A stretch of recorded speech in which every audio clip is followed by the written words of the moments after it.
B-boys, B-girls, B-people. Thanks for sticking with us this afternoon. Thanks for coming inside. It's probably going to rain in a minute, so all the people just staying out there are going to get wet, and you want to be the smart people. So we're about to have a fantastic talk with DJ Krust. If you were here earlier and you saw Krust do his thing, then you know what we're about to get into. And he's going to be putting the questions is Ross Harvey, who's a human potential coach. I definitely want to talk to you more about that. But yeah, please take your seats and tune in and enjoy this next chat. Ross, Krust, over to you. Thank you. So good afternoon everyone. I'm Ross, great to be here with you guys.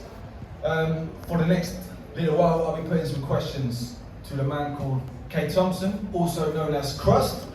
So Krust, you're a creator, DJ, producer, mentor, coach, neuro-linguistic programming master practitioner, all these, and above all for me, you're a junglist pioneer.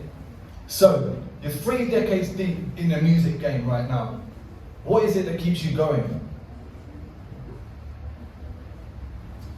I really like what's new. So I look at what's exciting, what's different, what's challenging. You know, I really feel like I kind of live my life on the horizon. I'm always looking at what's coming down the pipe, what's next, what's exciting, what's technology doing, what's business doing, who's doing something new, where's the value coming from, you know? So I'm always looking at creativity, art, design, business, branding, whatever it is. I'm trying to find a nugget in that I can add to what I do. Add into my business, add into my coaching, add into my music, add into, you know, conversations. I think the curiosity part is like what keeps me excited. There's always something new to check out, right? There's always something new on the internet. There's always someone doing something different. You know, I like to sort of dig a little deeper. Why are they doing that? How are they doing that? You know, and how can I apply something similar to what they're doing to what I'm doing? You know, I'm like a sort of a sampler, as it were. You know, I want to sample as much as I can from culture. I want to sample as much as I can from things and put it into what I do and see how that comes out. And that's the sort of, you know, we'll get into it, I guess, but that's the sort of jungle ethos. Jungle for me was about sampling everything and trying to create something new with it. Great. So you say you go very deep. You like to kind of uncover new things, explore, sample. You're famous for being very innovative with your music as well and your creativity. Let's say when you sit down to create an album, what are some of the first steps that you take with regard to preparation?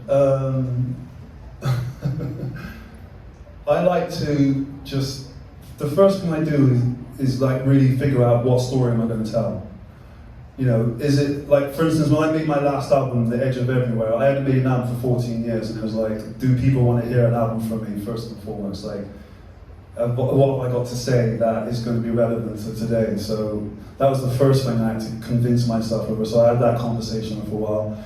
And then once I realized, you know, I'm going to just tell my story from then to now, then it became like, okay, let's figure out how do I do that? Like, what story do I tell? Which part of the story do I tell? And how do I do it? What's the process? And so I just, for 2 years, I really just studied like culture. I studied technology, I studied business, I studied, you know, thought patterns, I studied, you know, I took loads of psilocybin, I did ayahuasca, I did, you know, a lot of psychedelics, trying to, you know, I have a thing called stop thinking.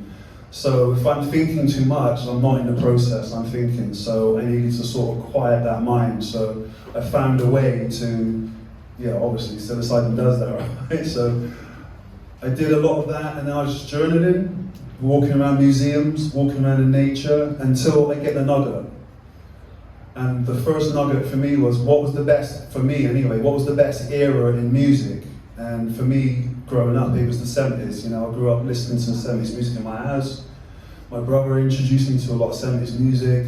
So I said to myself, if I was gonna make an album, like, and I was gonna really tell my story now, then I want to use some of the best equipment. So that was the first thing. So let's go back to the 70s then.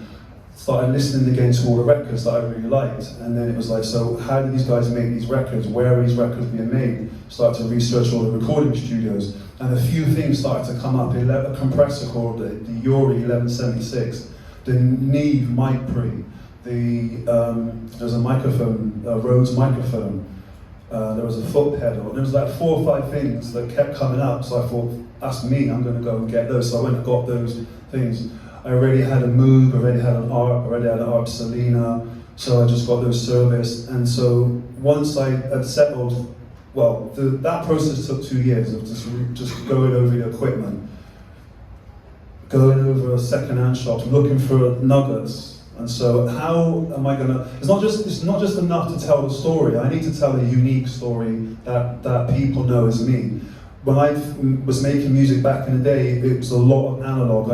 I stopped just as it went digital. I made some, you know, I think my last album was a totally digital one, and I wasn't completely happy with that. And so when I think I made some of my best music is with all the analog equipment. So for me, it was like revisiting that, but how do I revisit that with today's technology? And that became a real sort of question that took a long time to figure out. I went through all the plugins. I looked at all the plugins everybody else was talking about and raving about, and I did the complete opposite. I said, what's Hans Zimmer using? And I just went that way, and I said, right, let's research Hans Zimmer. So I went into Hans Zimmer world, and I found these, you know, these plugins that he was using. I was like, okay, this is different. This sounds different. So then I thought, okay, what film composers using, you know, so, and I dived into that world, and so it took a while, so I picked out a few pieces, and then once I had the palette, as it were, I said to myself, okay, then how do we, you know, what story am I going to tell? How do I approach this? What is it that I'm going to do that's going to be so different that when people hear it, they'll know it's me, and they'll, you know, tell everybody else about it. So I didn't have the answer for that. Again, psilocybin, deep into the trip, and just meditating, just really going for long walks and clearing the mind, and not having any expectations about the outcome was huge as well. So when I finally did start making some tunes, the first maybe 10 tunes sounded like Solid Motion or True Stories. And so I thought, okay, that's okay. Hardcore fans will like that, but I'll not, you know, I'll not really feel like I've made any progress. So I used that as sort of like a benchmark to sort of understand the processes. And really it was a process of learning the equipment again. It was a process of getting used to stopping thinking and doing things differently and challenging myself. And so that took about 18 months until I got out of the habit of being myself, which was huge. And getting out of the habit of being yourself allowed me to start thinking differently. And then when that happened, the first tune I made was like so radically different than what I did before. That was the first tune on the album. Someone remind me. But when I made that, I thought, okay, I'm onto something. And so that was 4 years into the process. So that was 4 years just to make one tune that I would want people to hear from this new project. So, but when I got that, the next three came out quite quickly, and then the fifth one, I hit a roadblock, and I couldn't solve that puzzle for about 6 months. And so psilocybin didn't work this time. I had to rely on another method, which was complete detachment of the outcome. And as soon as I did that, I went back and I saw the obvious connection between the tracks. Because what it was, I had the intro of the song and I had the outro, and I couldn't figure out what was the bridge between the two. And it was very simple, it was just join them together. And I was like trying to figure out a way to make it sound like this and sound, but the problem was, there was a key change that didn't sound right. But because I was overthinking it, and I forgot what art is, and art is subjective, so I was thinking it had to be this, but once I put them together, it was like, yeah, that makes perfect sense. And so that was the process. Every track was like a trial and error, every track was like a marathon, every track was like this whole pour your heart out into it. And after about I think the whole thing took 6 years to from start to finish, from initial idea to full inception. When I delivered when I was told I had to finish by a good friend. When he said, look, you've got to finish because you'll carry on forever. And I said, yeah, I know. So I just said, yeah, just stop. And that was 6 years. So it was a process, really. But in that, it's really about the real story of the project is reinvention.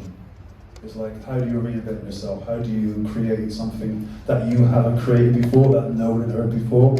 And so, you know, the feedback that I was getting is, yeah, it's really different, but it's you. And so I said, great, that's kind of what I'm going for. Okay, brilliant. So several years of planning, discovering before you even sit down to make the music yourself, right? And also, it's a very powerful move to be able to just step back and let it go and not get too hung up about how you're going to finish this tune, right? It's a very powerful move. You already touched on this a little bit, but in what way has your approach to making music changed and evolved over the years since you first started producing? I don't see how it's changed is that I don't make music, I tell stories. That's the shift that I had towards the sort of end of my sort of first part of my journey. Was I realized that everyone else is making music, you need to tell stories. And when I realized that's when I made Soul in Motion, True Stories, Future Unknown, big epic tunes. That were like, everyone was making a tune that was 6 minutes, I made a tune that was 12 minutes. Everyone made a tune with 1 bass in it, I made a tune with 8 basses in it. Everyone made a track with the 1 minute intro, mine was 4 or 5 minute intro. And so when I did that, I realized that not only was nobody else doing it, but I had more time to tell my story. And so that was the shift. And so why it took me 6 years to make that album is because I wanted to tell a bigger picture. I wanted to really paint this emotional story that when you got involved in a story, you were engulfed in it. You know, it's like a movie. When you go and see a good movie, the first 7 seconds of a film, you're in a trance. And it doesn't matter what you see on the screen, you'll accept it as reality. And so I studied a lot of movies while I was having my hiatus. So I studied a lot of script writing, read a lot of books, tried to understand why a great film is a great film and how you can go from one scene to another without, the scenes will be different, but they'll still be telling a story. So I use those ideas to tell my story. And so what I realized is that it doesn't matter what you do, if you tell a great story, people will be emotionally involved in your experience.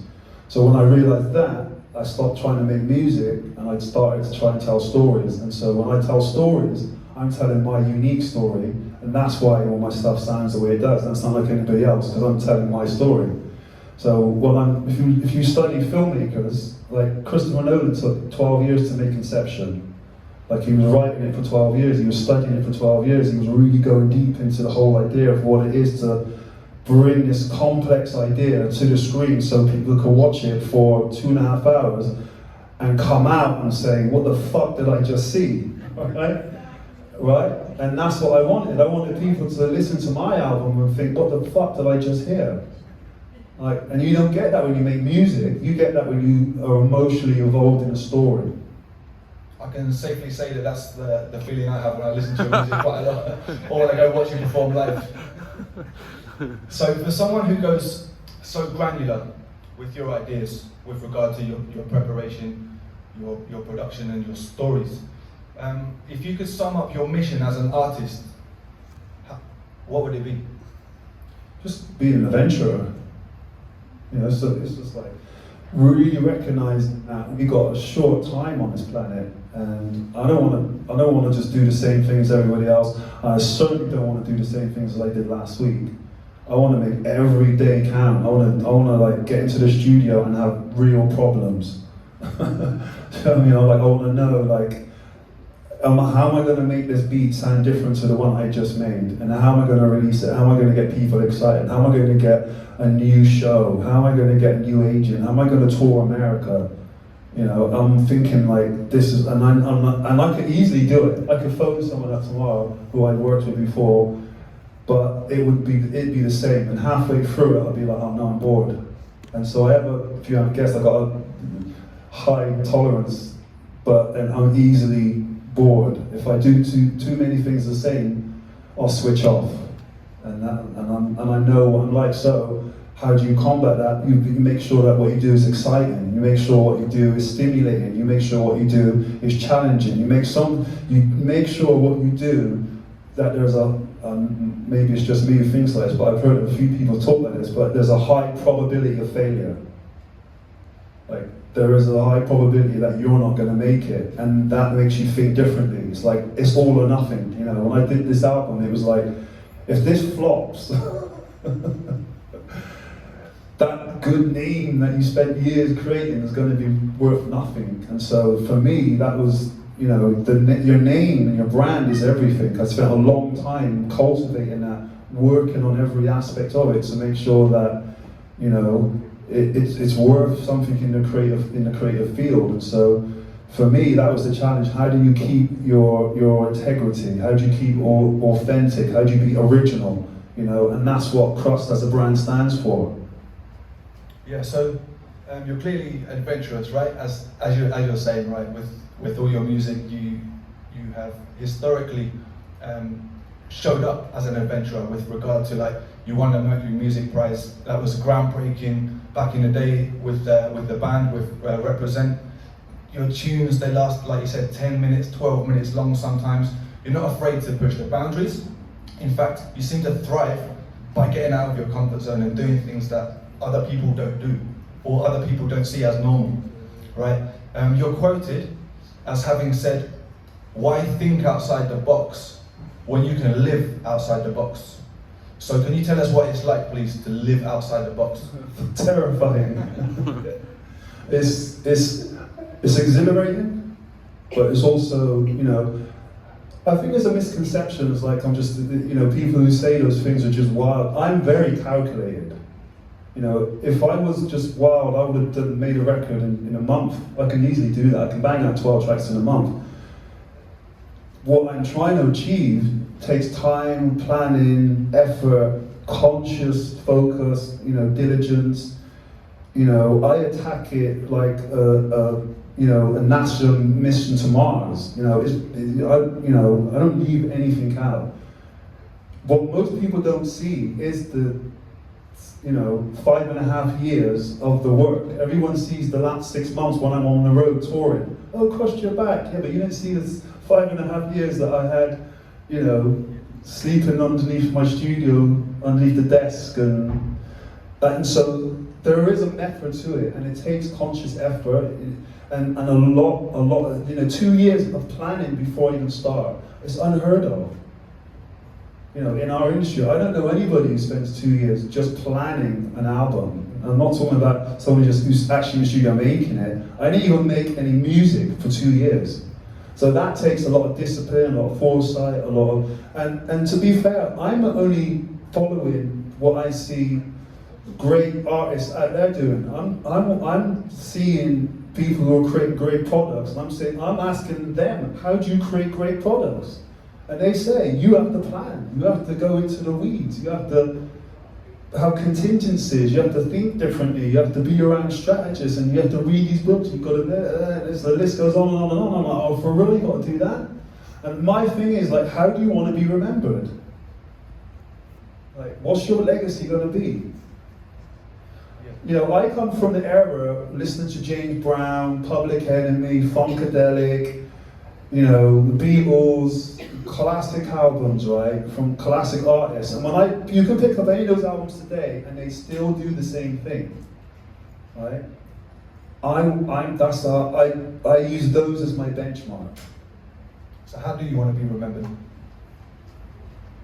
As an original, authentic creator. So, in order to kind of to handle this terrifying state that you get yourself into by living outside the box, what kind of rituals or routines do you have in your kind of daily life? Can you go a little bit deeper and explain to us some of these things that get you in the zone to be able to handle this terrifying state that you get into? It's not that terrifying. It's fun after a while, but it's something you have to learn, and if you want to create a project that stands the test of time, you have to do things that other people aren't willing to do. So part of that is having a practice. So there's a meditation practice. I do lots of walking, lots of journaling. I have coaches and I have mentors as well that help me, and I feel like I'm a good problem solver.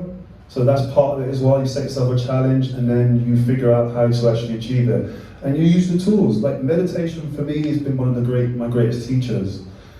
Also, I said about psychedelics, I'm not advertising it, I'm just saying that I use it and it helps me be more creative. And so the tools that really help me stop thinking and get more into what I call the three I's, imagination, instinct, and intuition, really help me tune in and trust what it is that I'm trying to do.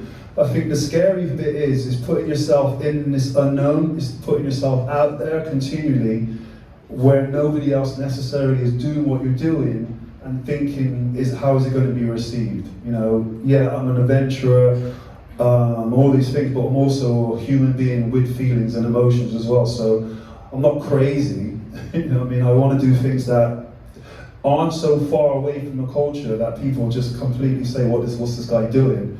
I want to make sure that people can dance to it, can listen to it, can find a connection in it. And so, I think sometimes that's the part where you would sometimes question yourself. I know that's a big challenge for creators out there and artists out there as well, trying to find a happy medium between being themselves, being original, and also being able to make a living from it as well. And that's the challenge. There's a sweet spot in the middle that takes a little bit of time to find. Right, and you just touched on a little bit about the fact that you have coaches, you work with mentors. You yourself, you mentioned you had a little hiatus from music and you studied a bit about coaching. Can you tell us a little bit more about what you do in that field and why you got into it? Yeah, from 14, when I was age 14, I saw this film called Wild Style, and for me it was like the blueprint of the culture. When I watched that film, I used to be a mod before that, so I was heavily into the specials. And I used to, my little chromy jacket, my turnout. And when I saw Wild Style, I ditched that. And the next day I was walking around with shell suit and big flappy, shoes and everything. And what I got from that was like, hip hop was this culture. Hip hop was like this whole expression, this whole idea. And it catered for so many different aspects of culture that it was so appealing. So I kind of adopted that. And so from 14 to 19, I was learning the trade, learning DJing and scratching. We found a warehouse in Bristol and we started doing illegal parties about once a month. And from that, we got a name around town. We were called Fresh 4, these guys. We got a name, we started a crew. My brother made a record, the first sort of record back then. It got to number 10 in the national charts.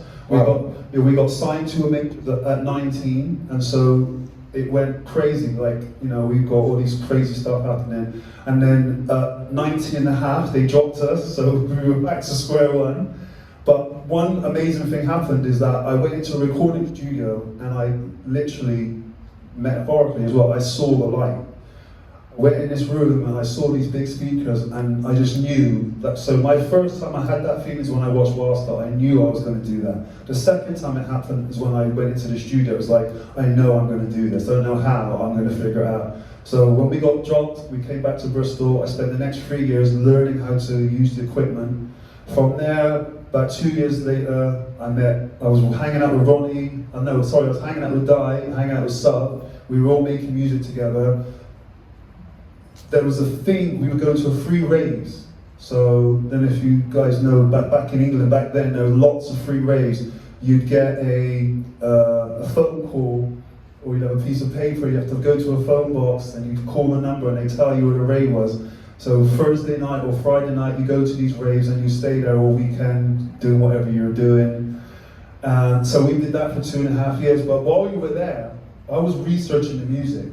I was listening to how the music was changing. I wasn't really into the rave thing, but I was into breaks because I was a scratch DJ. So I knew all the breaks. I had all the breaks, all the ultimate break beats, I knew them all. And every now and again, the DJ would play the famous Amen break, but sped up with like a flat beat. And me and my guys, we'd run up to the decks and try and find this record. Who's this record by? And so we started to hear this thing that was kind of different from what was going on. We'd go back to the studio and we'd start tinkering with the breaks. And we started speeding up the breaks. We were doing 150, then went to 160, then 165. And we were what people would call now making prototype jungle. We didn't know at the time, we didn't have a name for it, but we were just experimenting. So, I'll get to the answer to your question. I'm just painting the picture. Yeah. And so, we did that for a couple of years, and then all of a sudden, you know, I met Ronnie, and then Di and Sub and myself. We were like, well, let's get together and create this unit. So, boom, we created Full Cycle, and then that just took off. Jungle started to build. It was like a really organic movement. There was like this sort of collective vibe around the world, like in England anyway, and it was like it just took off organically. 5 years into Full Cycle, we start Represent. We get signed to the majors, so this whole pattern's repeating again, and then we win the Mercury Music Prize, and then for another 7 years, we're touring on the road. So I stopped making music while we were touring because the technology wasn't there for us to be able to make music on the road. We tried, but we couldn't do it. And for 7 years, I just noticed myself deteriorating because I wasn't doing what I loved to do. I was just, you know, I wasn't a natural roadie. You know, I know guys who are like road dogs, right? They love the road, they're guitar techs, right? Or bands that are created to go on the road. We weren't that. We were studio guys and DJs. When we got introduced to the tour bus, we thought it was like school camp. Right? It was like our first Represent tour was like the great rock and roll swindle. It was crazy. It was like we got smashed every night. We did everything that they did in the Rock and Roll Hall of Fame, we did, right? And it was a total shambles, you know. We managed to get the gigs in that, but we came out of it wrecked. And then we had to get cleaned up, and then another 3 months we were off again. And that was our pattern for like 5 years. 3 months on the road, tour buses, it just was crazy. And then so after a period of not putting out records, of living this life, it got to a point where, I'm gonna answer your question now. So it got to a point now where I kind of just woke up one day and I'm standing in the club and it's a Full Cycle night and I'm like, is this it? You know, is this it? Like, I got the house, I got the car, I got fucking too much money, I got it all, I got the girl, and why am I unhappy? And I couldn't figure it out. I had it all and I was just so miserable. And I realized then I'd been waking up miserable for like 2 or 3 years, and I just blocked it out by just partying or just doing more and more and more. And you know, the problem with success is that, do you know what the reward is for success? More success. And if you don't have the people around, and the thing is, we didn't have the people around us to guide us to the next level. If you don't have that team of people around you who actually can help you manage, there's a succession route towards something next. I didn't have anything next. We would just do more of the same thing. Oh, we'll give you this amount for a remix. No, well, we'll give you this amount for a remix. And it was just like piling on, no one knew what to do. And so the day that I had the realization, within 6 months I left the label that I helped create and start.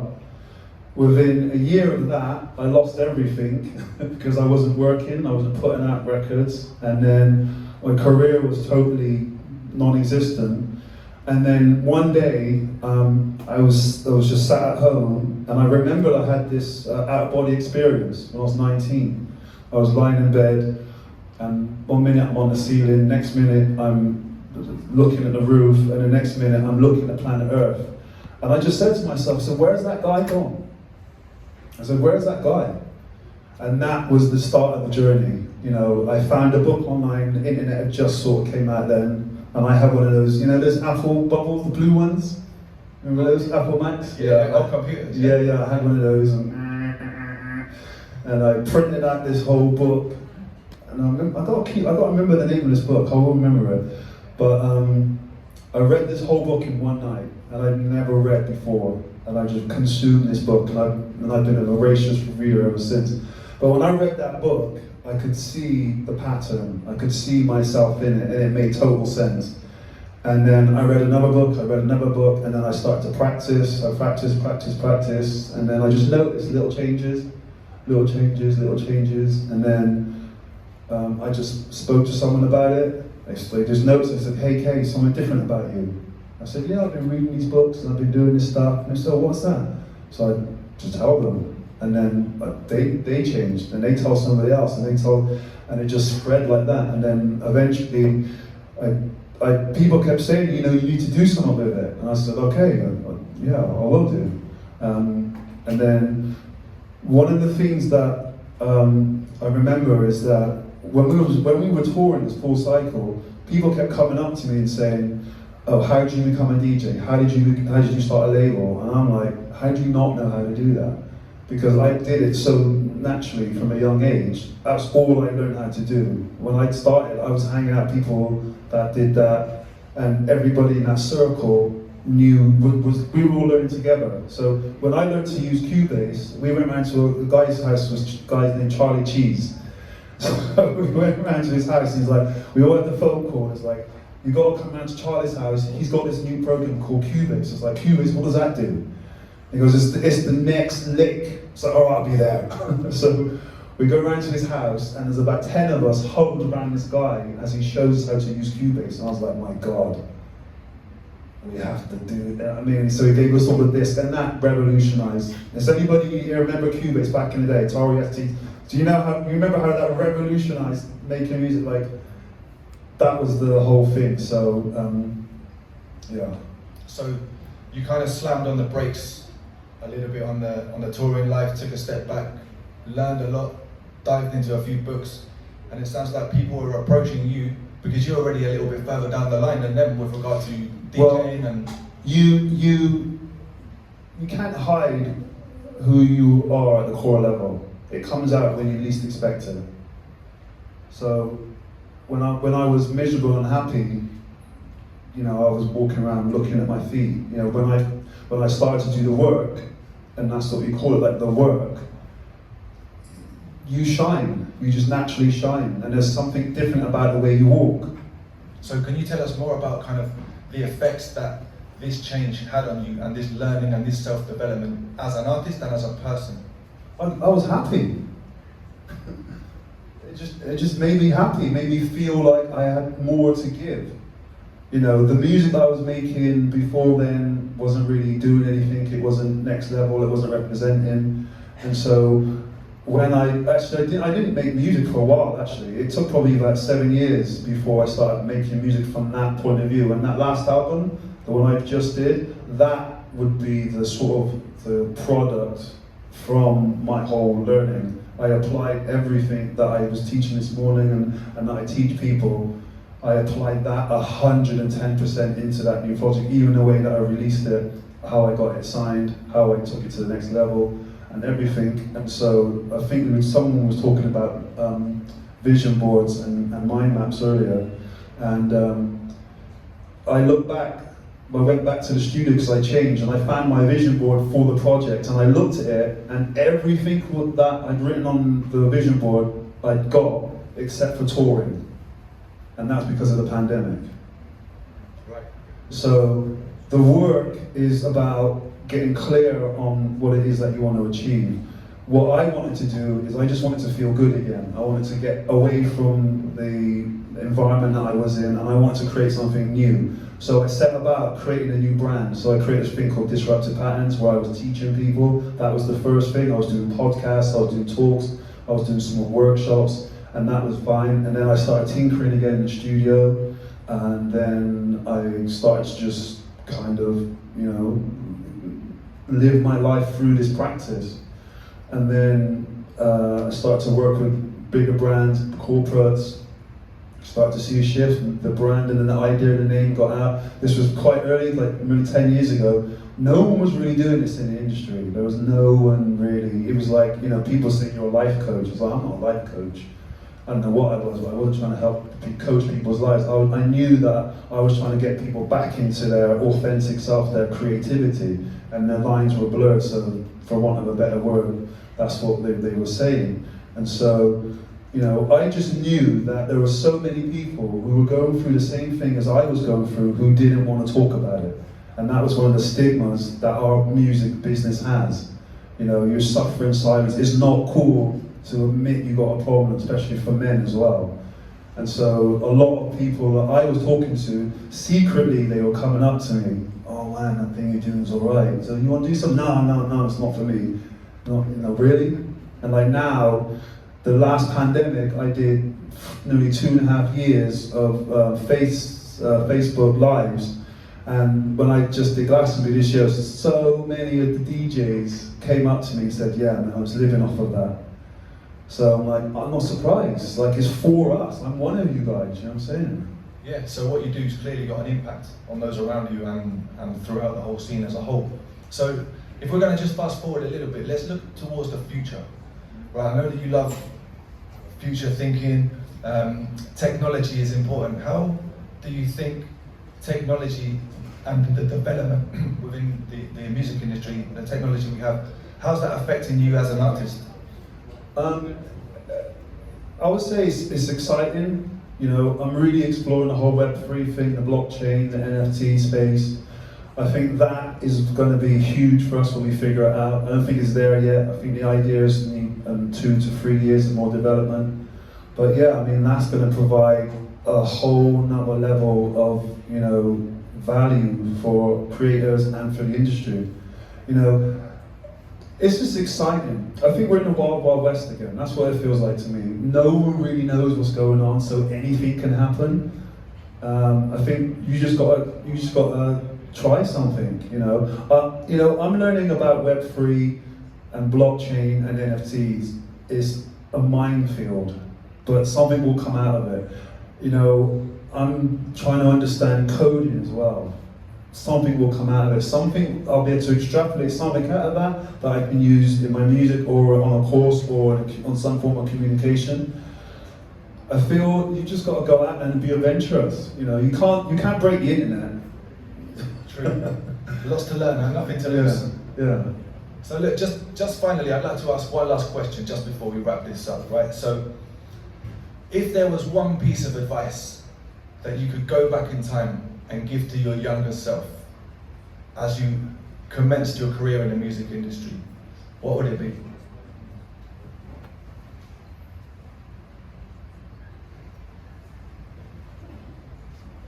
And I'll put you on the spot with this one. Yeah, there's probably quite a few bits of advice I'll give myself.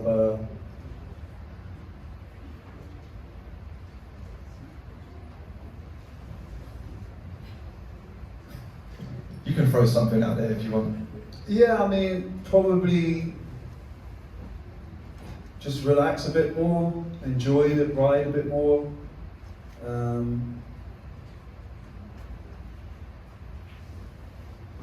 Enjoy the ride. Enjoy the ride.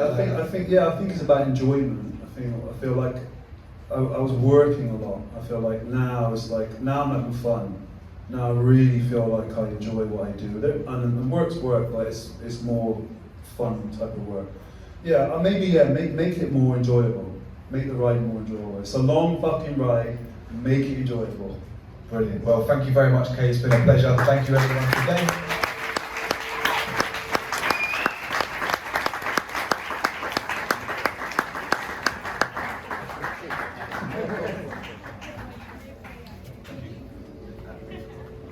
All right, everybody, hold on just one more second. Just give us one more second because we have a really special announcement. So, first and foremost, give a round of applause to yourself for being the rock stars Closing out, the quorum. And tonight's closing party, make sure you're there. Was anybody at Matt Black's set last night? Yeah. Oh, if you weren't, FOMO. All right, don't get FOMO. Come to tonight. The sets are going to be awesome. You know, Peter Schwing and I met some of you, and I'm so honored to have met so many amazing